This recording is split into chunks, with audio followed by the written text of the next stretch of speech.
അതെ, നടുവേദനയും ഡീഹൈഡ്രേഷനും തമ്മിൽ വലിയ ബന്ധമുണ്ട്. ഡീഹൈഡ്രേഷൻ ചിലപ്പോൾ നടുവേദനയ്ക്ക് കാരണമാകാം. നിങ്ങളുടെ നട്ടെല്ലിലെ ഡിസ്കുകൾ ഏകദേശം 80% വെള്ളമാണ്.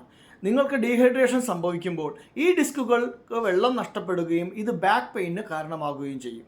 നിങ്ങളുടെ നട്ടെല്ലിലെ കശേരുക്കൾക്കിടയിലുള്ള തലയണകളായിട്ടാണ് ഡിസ്കുകൾ പ്രവർത്തിക്കുന്നത്. ഡീഹൈഡ്രേഷൻ സംഭവിക്കുമ്പോൾ അവയ്ക്ക് ഷോക്ക് വിത്ത്സ്റ്റാൻഡ് ചെയ്യാൻ കഴിയില്ല. ഇത് നിങ്ങളുടെ നട്ടെല്ലിലും പേശികളിലും സമ്മർദ്ദം ചെലുത്തുകയും വേദനയിലേക്ക് നയിക്കുകയും ചെയ്യും. ഡീഹൈഡ്രേഷൻ മസിൽ ക്രാംസിലേക്കും നയിച്ചേക്കാം.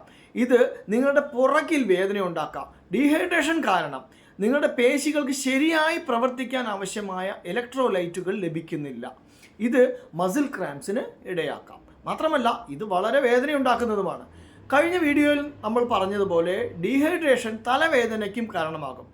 ഈ തലവേദന പരോക്ഷമായി നടുവേദനയിലേക്ക് നയിച്ചേക്കാം. നിങ്ങൾക്ക് തലവേദന ഉണ്ടാകുമ്പോൾ നിങ്ങളുടെ കഴുത്തിലെയും തോളിലെയും പേശികൾ പിരിമുറുക്കിയേക്കാം. ഇത് നിങ്ങളുടെ പുറം വേദനയിലേക്ക് കാരണമാകാം.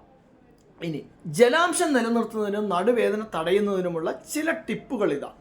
ഈ കാലാവസ്ഥയിൽ ദാഹം തോന്നിയില്ലെങ്കിലും ദിവസം മുഴുവൻ ധാരാളം വെള്ളം കുടിക്കുക.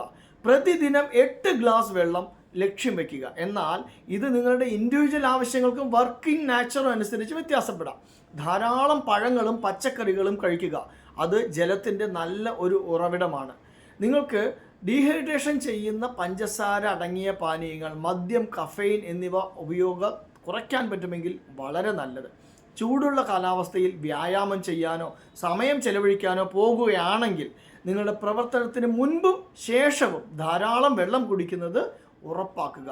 നിങ്ങൾക്ക് നടുവേദന അനുഭവപ്പെടുന്നുണ്ടെങ്കിൽ നിങ്ങളുടെ വേദനയുടെ കാരണം നിർണ്ണയിക്കാനും ചികിത്സ നേടാനും ഒരു ഡോക്ടറെ കാണേണ്ടത് തീർച്ചയായും അത്യാവശ്യമാണ്. എന്നിരുന്നാലും നിങ്ങളുടെ വെള്ളത്തിൻ്റെ അളവ് വർദ്ധിപ്പിക്കുന്നത് നടുവേദന തടയാനും നിങ്ങളുടെ മൊത്തത്തിലുള്ള ആരോഗ്യം മെച്ചപ്പെടുത്താനും സഹായിക്കുന്നതിന് വളരെ ലളിതവും ഫലപ്രദവുമായിട്ടുള്ള ഒരു മാർഗം തന്നെയാണ്.